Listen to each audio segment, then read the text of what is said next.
second fight, yeah. For boxers his level, yes. Meaning what? Not your level? I do not believe so. No, not at all. Mike Tyson fiercely confronted Jake Paul after he spread damaging rumors about their November 15th fight, claiming it was rigged and accusing Tyson of needing money to participate. These remarks not only insulted Tyson's legacy but also ignited intense backlash from the boxing legend, leading to a heated altercation. I've been in the gym training. I'm boxing professional fighters. I'm just, activity is great. I had 15 fights in 1 year when I was younger, and I think activity is great, but I'm prepared. The global icon, once celebrated for decades, is now absurdly pleading with a YouTuber for money. Meanwhile, Jake Paul's grasp of boxing rules seems questionable. Does he truly understand the sport or just improvise? It's hard to say, but his ignorance is about to catch up with him. The Tyson-Paul fight was the boxing match no one wanted yet couldn't resist watching, a bizarre spectacle that captivated audiences despite itself. Getting back in the ring, he's 58 years old. He's facing off against YouTuber turned boxer, 27-year-old Jake Paul. When news broke that 57-year-old Mike Tyson would fight 27-year-old Jake Paul, the internet was baffled. Was this a serious match or a midlife crisis? Critics dubbed it a circus before the bell even rang. The age gap wasn't the main concern, it was Tyson, a boxing legend, versus Jake Paul, a YouTuber turned boxer whose true talent lies in going viral. The matchup felt like pairing vintage wine with soda. Then came Jake's claim that Tyson begged for the fight to fix financial troubles. Really? The same Tyson who built a cannabis empire and likely has more money in his couch cushions than Jake does in his crypto wallet.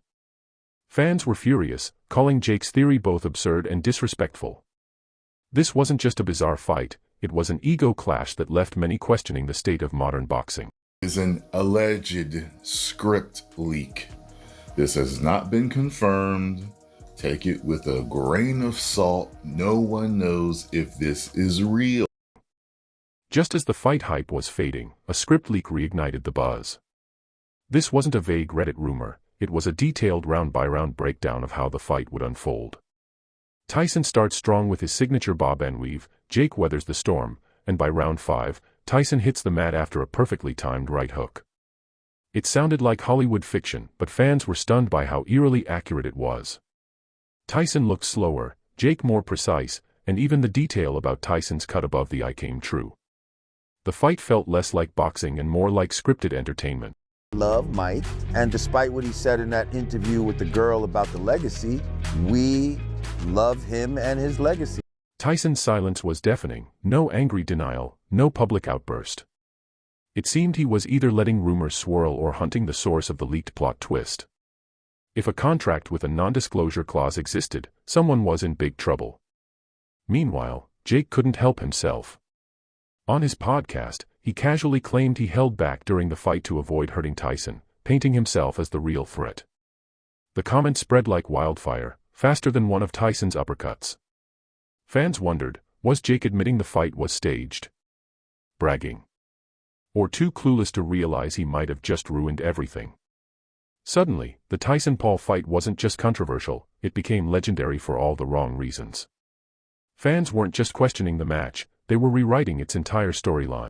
Exactly. I started, to matter of fact, thank you. I started Jake Paul off.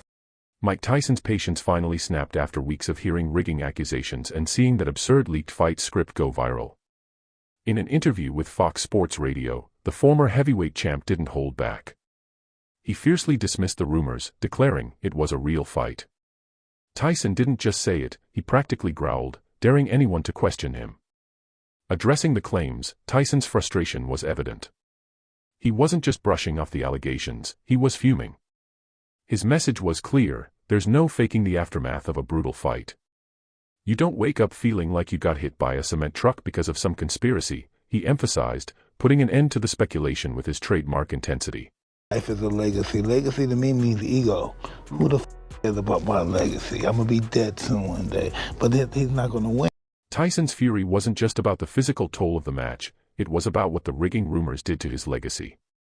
For a fighter who built his career on grit and dominance, the whispers of a pre-written fight script felt like a punch to his reputation. The script, a viral sensation, read like a rejected Rocky sequel, tarnishing Tyson's status with an asterisk. Adding fuel to the fire were claims of a non-disclosure agreement, NDA, lurking in the shadows, supposedly barring anyone from revealing if the fight was less than 100% authentic. Enter Jake Paul. On his podcast, Paul casually implied he went easy on Tyson during the match, framing himself as a boxing god dispensing mercy. If an NDA existed, this wasn't just arrogance, it was a potential breach. Insiders hinted Tyson wasn't taking it lightly, ready to go legal if necessary. The issue went beyond the fight itself.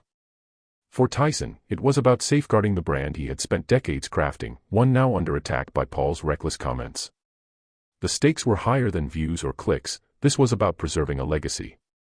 Jake's antics might have landed him in more than just hot water, they poked the bear Tyson was determined to protect.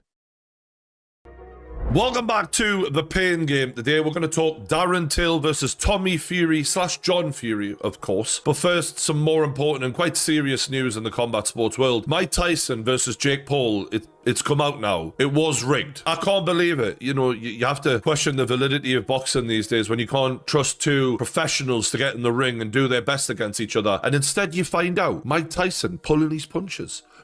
Mike Tyson especially, Iron Mike, he was just going to go in there and knock Jake clean out. But here he is, not trying. I'm so disappointed in him. But you don't need to take it from me. The fight only fueled the fire. Statistically, Jake Paul outperformed Mike Tyson in nearly every measurable way, 78 punches landed compared to Tyson's mere 18. On paper, it was a masterclass in boxing domination. But one glaring issue remained: this was Mike Tyson, a man who once knocked out legends with far fewer punches, even on his worst days. Watching Tyson struggle to connect clean shots felt like seeing Superman lose a wrestling match to SpongeBob. Ringside footage painted a different picture. To the crowd, Tyson's punches appeared brutal and real, but his body told another story.